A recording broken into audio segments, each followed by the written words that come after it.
사건과 상황 속에서 요셉이 눈에 보이는 대로가 아니고 믿음으로 행하도록 이끌어준 마음이 있었죠. 기억나십니까? 하나님께서 나를 앞서 보내신 것입니다. 그것이 아닙니까? 이렇게 이야기했고, 또 내가 어찌 하나님을 대신하겠습니까? 이렇게 이야기했고, 당신들이 나를 헤아려 하였지만 하나님은 그것을 선으로 바꾸셨습니다. 그러니까 우리가 만나는 삶의 상황 가운데서 이렇게 요셉같이 고백할 수 있다면 얼마나 놀라운 삶을 살 수 있는지를 생각해 보았습니다. 이런 질문은 하나님의 관점으로 보게 우리를 이끌어주는 말이기도 하고, 또 거꾸로 하나님의 관점을 가졌기 때문에 할 수 있는 말이기도 합니다. 자기 중심으로 따지고 들지 않고 이렇게 말할 수 있다 하는 것이 은혜라고 말할 수 있겠죠. 혹시 지난주 이런 말을 해야 될 만한 힘든 시간이 있었나요? 이렇게 한번 말해본 경험을 하셨나요? 매일 이런 말을 경험할 것 같으면 우리가 못 살겠죠, 그죠? 인생을 살다 보면 여러 번 이런 말을 해야 될 순간들 우리가 만나게 될 것입니다. 그때 이렇게 우리도 고백할 수 있기를 바랍니다. 자, 오늘은 우리가 지난주 읽었던 출애굽기에서 하나님이 하신 일을 하나 살펴봅니다. 출애굽기는 말 그대로 노예 생활을 하는 이스라엘 백성들이 에집트에서 탈출을 시켜서 하나님을 국가적으로 섬기는 최초의 나라를 세우던 내용이죠. 그 여정 가운데서 사람들의 마음이 움직이게 되는 중요한 요소 하나를 오늘 살펴보고자 합니다. 그것은 이제 마음이 확신될 때까지 보여지게 하는 것입니다. 오늘 본문 속에서 우리 세 종류의 사람을 만나게 되는데, 마음이 강팍한 사람, 오늘 성경은 개정하면서 악한 사람 그랬는데, 악한 사람이라고 하면 좀 의미가 잘 안 맞아요. 원하고 마음이 강팍한 사람, 강팍하다는 것은 마음이 강하다, 혹은 마음이 굳어있다, 마음이 딱딱하다, 그런 의미입니다. 좀 이따 설명하겠지만 이것은 반드시 나쁜 말은 아닙니다. 그 다음에 마음이 연약한 사람, 그래서 어떤 환경이 주어지면 가지고 있던 마음을 유지하지 못하는 그런 상황을 보게 되고, 또 그런 두 종류의 사람들 사이에서 일해야 하는 사역자, 이 세 종류의 사람을 만날 수 있습니다. 자, 이들 모두가 어떻게 하나님을 알게 되는가 하는 것을 보기를 원하는데, 하나님께서 모세에게 이스라엘 백성들의 탈출 계획을 말씀하시죠. 이미 이제 애굽에서 이스라엘 백성들을 끄집어내었지만 아직은 완전하게 탈출시킨 것이 아닙니다. 왜요? 바로에게 우리가 우리 백성들을 이끌고 나가서 한 3, 4일 가서 하나님 앞에 제사를 지내고 돌아오겠다, 이렇게 하고 끌고 나왔으니까 아직 이스라엘 백성들을 완전히 탈출시킨 것은 아닙니다. 근데 그 계획에서 가장 중요한 것이 오늘 계속 반복해서 나오는 말씀인데, 내가 여호와인 줄 알게 하겠다 하는 말씀입니다. 하나님께서 10가지 재앙을 내릴 때에도 그때마다 하나님을 알게 하겠다 하는 말씀을 사용했습니다. 하나님을 아는 일이라는 것은 쉽기도 하지만은 쉽지 않은 일이기도 하죠. 우리가 요한일서 5장을 공부할 때 안다 하는 단어의 두 종류가 쓰인다고 했습니다. 하나는 디노스코라는 단어와 하나는 에이로라는 단어가 쓰인다. 그것을 알 바는 없고, 이 두 단어는 하나는 점진적으로 알아가게 되는 그런 것에 사용되고, 하나는 확정적으로 아는 이라고 이야기할 때 사용된다 그랬습니다. 근데 어떤 사물의 이름을 안다 라고 말할 때는 확정적으로 안다 하는 것을 사용하겠죠. 오늘 호랑이가 내일은 사자가 되었다가, 내일 사자가 모레는 용이 되었다가 이러지 않잖아요. 호랑이는 그냥 처음부터 역사가 없어질 때까지 호랑이인 겁니다.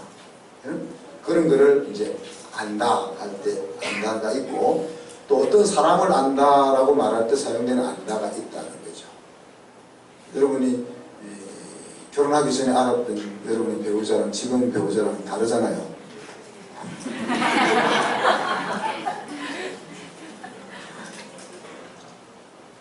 또 한 10년 지나면 또 다를 거잖아요. 그처럼 시간이 지나면은 달라지는 거예요. 더 좋게 달라지면 좋은데 더 나쁘게 달라지면 안 되겠죠. 그죠? 그래서 불변하는 사실에 대해서 안다라고 사용하기도 하고 그 정도의 의미를 담고 있는 안다 그렇게 그런 걸 쓰는 거죠. 그래서 우리가 하나님을 안다 그럴 때 같은 단어인데 다 다른 거죠. 내가 알고 있는 하나님, 아브라함이 알고 있는 하나님, 이삭이 알고 있는 하나님 다 다른 거죠. 그리고 아브라함의 하나님도 80세 때 알고 있었던 하나님과 죽기 전에 알고 있었던 하나님이 다 다른 거죠. 그죠? 그럴 때 이제 그래서 오늘 하나님을 안다 하는 것을 생각해 보면 이제 정보로 아는 거 있겠죠. 그죠? 하나님은 뭐 어떤 분이시고 이렇게 알 수 있는 거죠. 그러나 이제 거기에서 행동으로 이어지기까지 아는 단계가 있습니다. 그래서 여러분이 어느 정도 하나님을 알기 때문에 오늘 이 자리에 나와 있는 거죠. 우리가 대단한 믿음은 없어도 그래도 일주일에 하루를 이 자리에 나와서 하나님을 예배한다 하는 것도 알기 때문에 가능한 거죠. 그죠? 그래서 행동으로 이어지는 것은 오늘 본문에도 나왔지만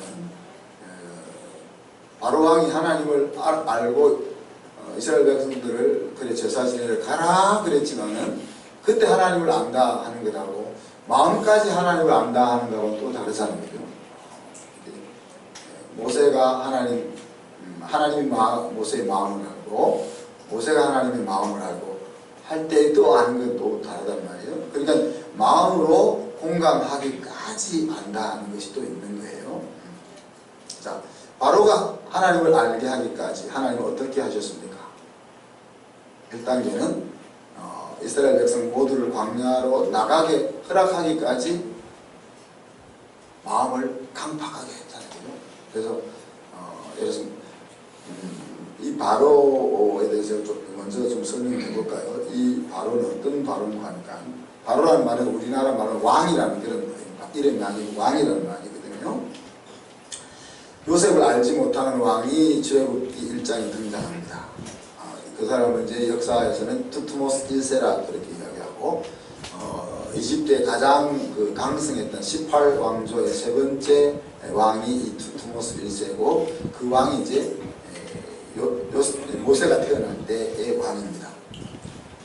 자, 근데 이 투트모스 1세는 요셉을 아는 왕조는 이제 그 앞에 왕조잖아요. 17왕조, 16왕조, 14왕조, 13왕조 이어지는 왕조인데 15에서 17왕조 사이의 이 왕족들은 셈족 계통의 왕족이었어요. 그 전에 13왕조가 있을 때 외부에서 이게 원래 이집트에 살고 있던 부족이 아니고 외부에서 어떤 종족이 힉소스 종족이 내려와서 이 이집트를 점령하고 이제 나라를 개성시킨 거죠. 그러니까 그 왕조와 연결되어 있던 사람이 바로 요셉이란 말이에요. 그러니 요셉을 알지 못하는 왕이 태어났다는 말은 무슨 말이에요? 자, 요셉과 가까이 지냈던 왕조를 무너뜨리고 18왕조가 세워졌으니까 18왕조는 뭘 해야 돼요? 요셉이 있었던 그 왕조를 무너뜨렸으니까 그 왕조의 역사를 지우려고 해야 되는 거죠. 그리고 그게 15, 16, 17 왕조와는 대척점이 있는 왕이니까 당연히 그들 왕조와 잘 지내고 있는 이스라엘 민족을 눈에 가시처럼 여기는 왕조가 18왕조란 말이에요. 그죠? 자, 그런데 이제 모세는 그런 요셉을 알지 못하는 왕의 딸의 양자로 자랐던 거죠. 양자로 자랐습니다. 근데 이 딸이 아주 똑똑했고 이렇게 왕위를 이을 수 있는 아들들이 없기 때문에 이 딸이 왕이 될 수 있는 사람이었어요. 그런데 그 공주 공주는 아주 똑똑해가지고 자기가 왕이 안 되고 자기 신랑을 왕을 시킨 거죠. 그 사람이 이제 두트모스 2세가 되는 거죠. 그죠? 근데 자기 신랑이 빨리 죽어버려요. 빨리 죽어버리니까 그 아들인 두트모스 3세가 왕이 되는 겁니다. 그리고 이 두트모스 3세가 누군가 하면 바로 모세를 죽이려고 하는 왕인 거죠. 자, 모세는 이게 자기 어머니의 양자잖아요. 양자고 또 자기보다 더 똑똑하고 자기보다 나이가 더 많고 또 많은 또 이전 셈 쪽에 뭐랄까 후원을 받는 그런 위치에 모세가 있으니까 모세를 죽이려고 하는 이런 것들이 이제 우리 출애굽기 1장 2장의 배경으로 이제 등장하게 되는 겁니다. 자, 그리고 이 두트모스 3세가 죽고 나서 그 뒤를 이어서 이제 왕이 등장했는데 이 사람이 바로 오늘 이제 이 출애굽기 2장부터 등장하는 요셉을 알지 못한 왕이 죽고 모세와 대결하는 바로가 바로 아멘호텝 2세라는 왕입니다. 그런데 이 아멘호텝 2세는 역사적으로 젊고 유능한 왕이었다 그랬습니다. 그래서 이 젊고 유능한 왕의 이 사람의 특징을 이제 지을 때 자신만만하고 또 교만했다. 그래서 이제 오늘 강팍하다 하는 말이 나오는 겁니다. 그러니까 예를 들어서 이주일같이 비실비실한 사람이 마음이 강팍해질 수가 없잖아요. 그렇잖아요. 그죠? 힘이 없고 여린 사람이 그런 사람도 마음을 강팍하게 할 수는 있겠지만 일반적으로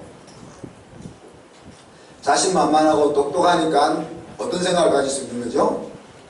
내 혼자의 힘으로 무엇이든 할 수 있다라는 생각을 가지게 되는 거죠. 거기에 하나님과 연루가 되면은 하나님 없이 내가 할 수 있어, 하나님 없이 할 거야, 그렇게 가게 되는 거죠. 그거를 오늘 이제 강팍하다라는 말을 사용한 겁니다.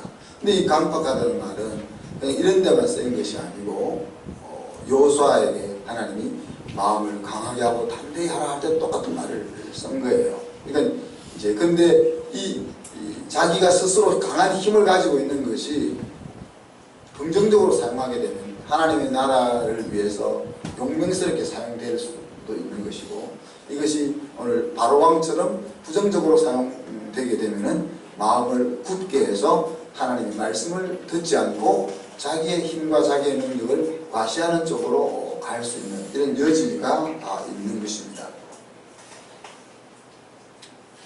그러니까 이제 이런 왕으로 하여금 하나님을 알게 하려고 하니까 어떻게 해야 되겠어요? 여러분 잘 생각해 보세요. 나를 위해서는 내 마음이 하나님을 알게 하기 위해서 하나님은 어떻게 하시면 될까? 자기가 판단해 보세요. 이런 왕이었기 때문에 하나님은 10번이나 뭘 했어요? 재앙을 내렸어요.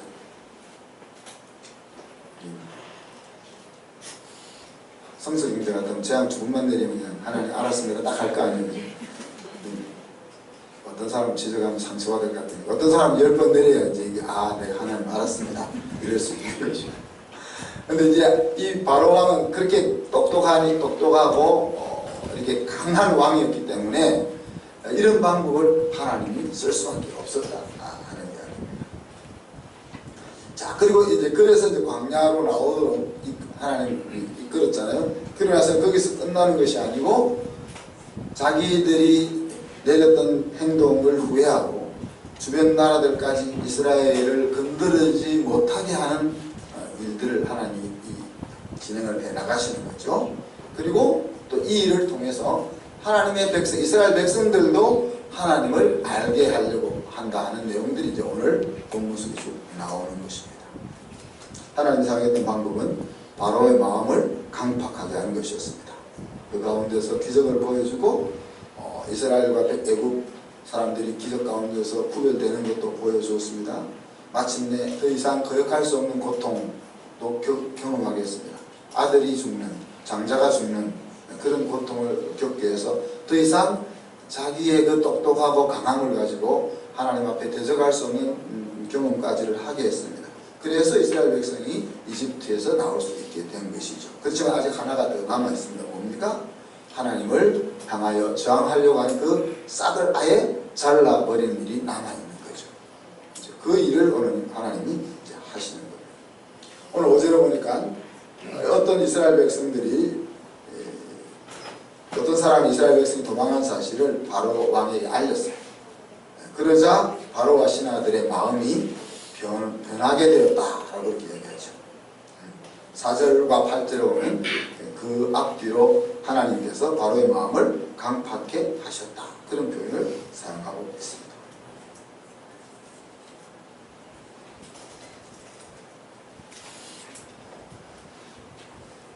강팍하다 하는 건 조금 전에 설명했지만 4장에서 12장까지 12번이 나오는데 그 12번이 대부분 하나님이 그렇게 행하셨다.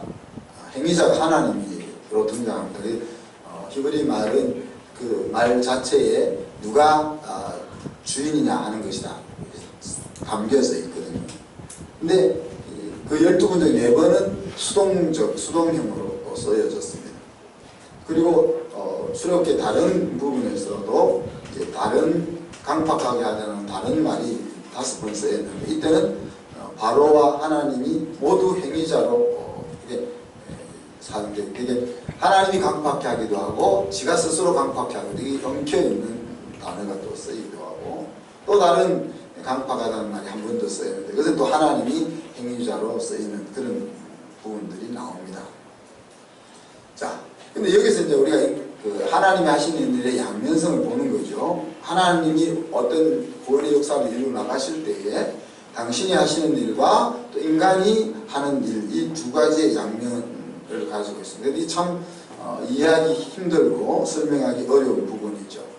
애굽과 에서와 야곱을 설명할 때 에서는 미워하였고 야곱은 사랑하였다 라는 말을 하나님의 속성으로 설명하기가 참 어렵잖아요.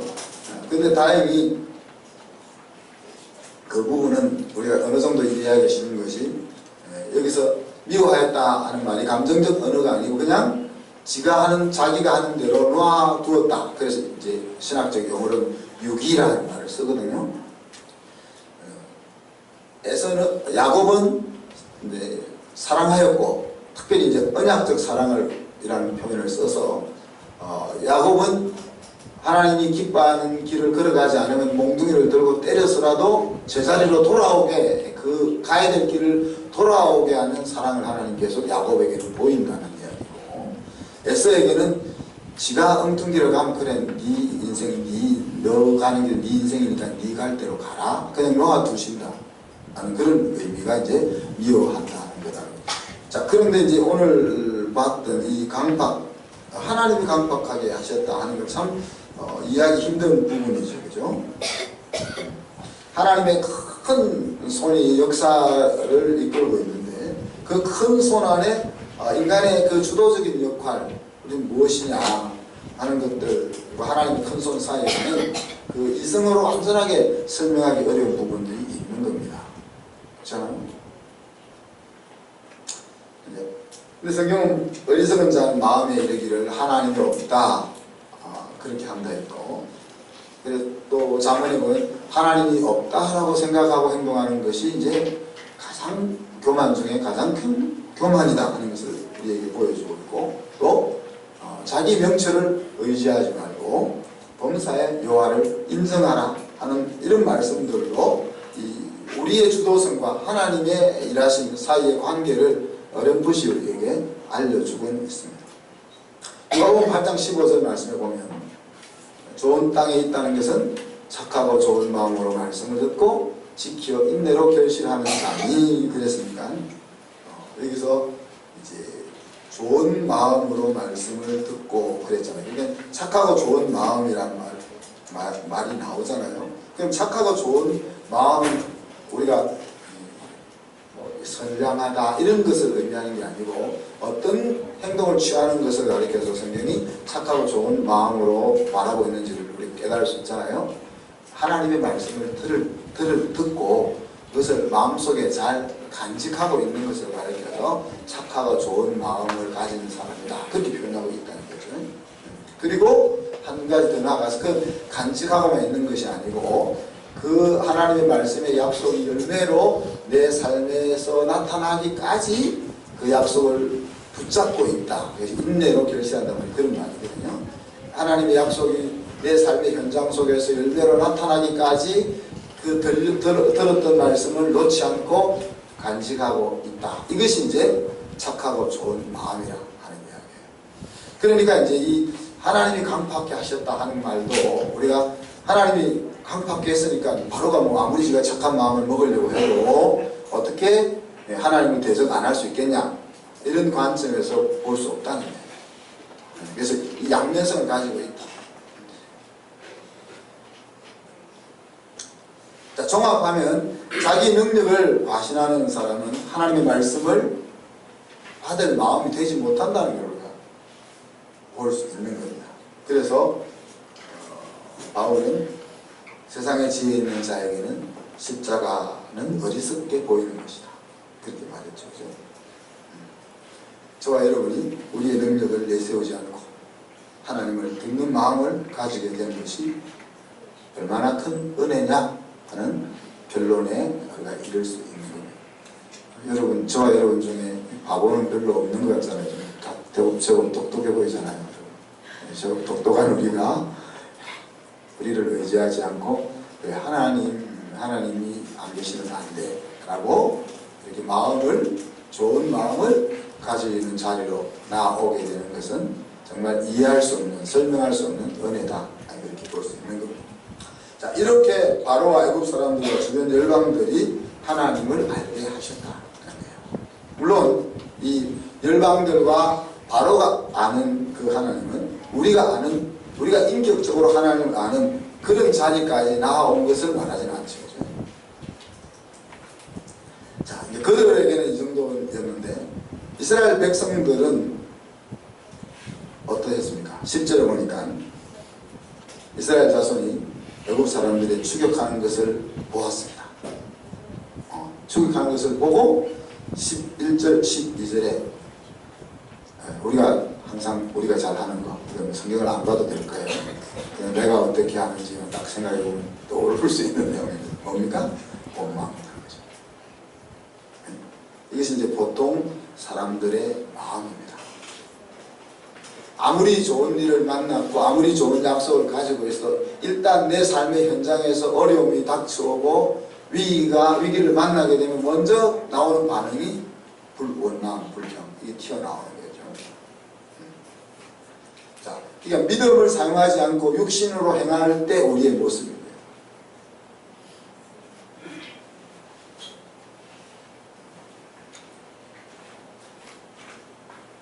출애굽기 6장 9절을 한번 보면요. 모세가 이와 같이 이스라엘 자손에게 전하나 뭘 전했겠어요? 야, 하나님께서 너희 고통하는 것을 들었어. 그래서 이제 하나님이 애굽에서 우리를 이끌어내서 자유를 줄 거야. 하나님의 나라를 만들 거야. 그 약속을 알려줬는데 이스라엘 자손이 뭐라고 했어요? 그들이 마음의 상함과 가혹한 노역으로 말미암아 모세의 말을 듣지 아니했다 그랬어요. 마음이 상하고 그러나 너무 힘든 일을 만나면 말을 안 듣는 거죠. 하나님 말을 안 듣는 거죠.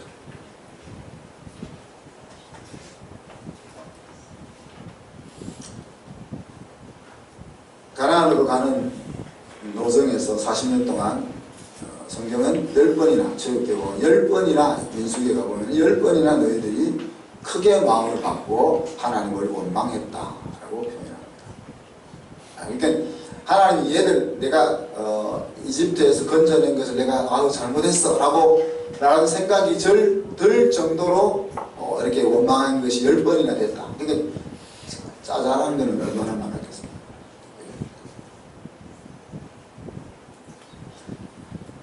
이런 연약한 환경에 따라서 마음이 녹아내리고 변화되는 그 백성들에게 그들이 하나님을 알게 하는 자입니다. 자, 마지막 세 번째 사람은 이들 사이에서 그들을 이끌어가야 되는 지도자 모습입니다. 오늘 13절 14절에 보면 하나님 모세가 백성들에게 원망하는 백성들에게 어떻게 이야기하죠? 두려워 말고 하나님 행하신 일을 보라. 하나님께서 너희를 위해 싸우실 것이다. 이렇게 했습니다. 자, 과거의 모세는 어떤 사람이었습니까? 우리가 출애굽기를 읽었으니까 출애굽기 1장부터 요 앞에까지 나오는 모세는 어떤 사람이었습니까? 자기의 능력으로 이스라엘을 구원하고자 했던 애국 소년이었죠. 애국 청년이었습니다. 그렇지만 그 용기를 인간적으로 발휘하다가 목숨을 잃을 위기에 놓였을 때 미디안으로 도망해서 40년 동안 피난생활을 했던 사람입니다. 그 후에 하나님의 들기나무 불법 가운데서 소명을 받았지만은 나는 할 수 없어요 라고 수없이 거절했던 사람이 모세고, 또 소명을 수행하는 가운데서도 마음이 힘들었습니다. 출애굽기 6장 12절에 보면 이렇게 이야기하죠. 모세가 여호와 아래 이르되 이스라엘 자손도 내 말을 듣지 않는데 바로에게 내가 어떻게 말해본들 듣겠습니까? 나는 입술이 둔한 자입니다. 이미 하나님의 소명을 받아서 사역을 하는 중에도 내가 이스라엘 백성들에게 가서 하나님이 하신 말씀을 전달했는데 쟤들이 저렇게 듣지 않고 반항하는데 바로는 어떻겠습니까? 나는 못합니다. 이렇게 말했던 사람이 모세죠. 그런데 지금은 어떻게 얘기했어요? 두려워 말고 하나님이 행하시는 일을 보자. 하나님이 너희를 위해서 싸우실 거야. 그걸 기다리고 보자. 그렇게 얘기하고 있는 거죠. 자, 어떻게 이런 일들이 가능했습니까? 다시 말하면 하나님을 어떻게 하나님을 아는 자리까지 나아가서 이런 다른 사람이 될 수 있느냐는 이야기죠. 하나님이 하시는 일을 이 여정 가운데서 보았기 때문에 그렇습니다. 그리고 하나님의 약속을 마음속에 상기하죠. 그래서 이스라엘 백성들에게 하나님 행하시는 일을 보라. 그리고 하나님께서 너희를 위해 싸울 것이다 라고 대언을 하고 있는 것입니다. 하나님의 역사가 경험되어질 때 하나님은 우리의 마음에 알려지게 됩니다. 강력한 경험일수록 마음에 강하게 하나님이 알려집니다. 위기가 크면 클수록 경험하는 하나님도 커집니다. 동일한 하나님은 변하지 않는 동일한 하나님이시지만 우리 마음에는 그렇게 그려지는 것이고, 그죠? 그려지는 그림이 나의 하나님인 거죠. 그렇지만 그 마음은 환경이나 어려움이나 눈앞에 이익을 만나게 되면 흔들린다. 오늘 이스라엘 백성들처럼. 그리고 이것을 흔들리지 않고 이기게 붙잡아 주는 것이 바로 뭡니까? 믿음으로 행하는 것이죠. 고린도서 5장 10절에 보면 이는 우리가 믿음으로 행하고 보는 것으로 행하지 아니한다.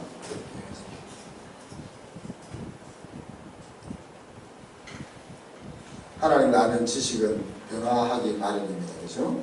하나님은 여전하시지만 우리가 살고 있는 상황이 변하기 때문에 그렇습니다. 그래서 하나님은 매일 우리와 만나서 우리가 하나님을 더 알아가기를 원하시죠.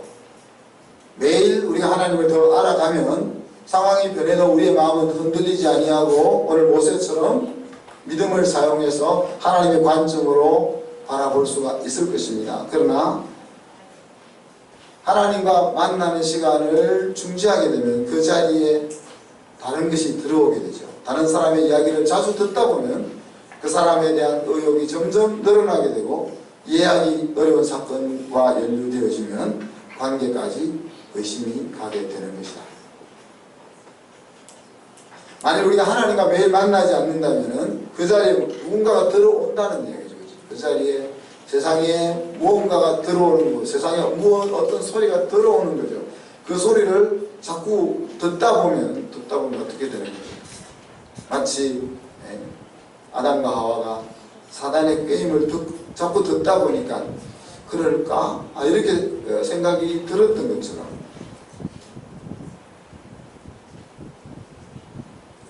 상황의 변화에 따라서 하나님의 관점보다는 육신으로 반응하기가 쉬워진다 하는 이야기입니다. 그래서 히브리 기자는 우리가 날마다 은혜의 보좌 앞에 나아가야 한다 그랬습니다. 그래서 출애굽기에서 만나를 준 교훈이 그거다 그랬잖아요. 그냥 하나님이 어리석고 지혜가 없어서 매일 아침에 나가서 먹을 양식을 거두어 와야만 먹고 살게 하신 것이 아니라 한 달치를 냉장 거두어서 냉동실에 넣고 녹여서 먹으면 될 텐데 매일 나가서 먹어야만 거두어야만 되게 하신 이유를 뭐라고 얘기했습니까? 매일 하나님의 입으로 나오는 말씀을 먹어야 사는 것을 너가 알게 하기 위해서 40년 동안 가르쳤다는 거잖아요. 그러니까 매일 말씀을 먹지 않으면 죽는다 하는 것을 가르치는데 40년이 걸렸다는 거예요. 그렇게 가르쳐도 못 배운 사람들이 많죠. 하나님은 끊임없이 역사 가운데서 말씀하십니다. 여호와가 하나님인 줄 그들로 알게 할 거다. 내가 여호와 하나님인 줄 너희가 알 거다. 저와 여러분에게는 내가 여호와인 줄 알거라 그렇게 말씀하시겠죠. 하나님이 하나님인 줄 알고도 방자에 행할 수 있는 사람이 우리 가운데 누가 있겠습니까? 하나님이 하나님인 줄 알고도 하나님의 아들, 딸로 살지 않을 수 있는 그런 사람이 누가 있겠습니까? 우리가 4차 119 통독을 시작했는데 이 성경 통독에 참여하는 모든 성도들에게 하나님을 아는 기적들이 일어날 수 있기를 주님의 이름으로 축복합니다.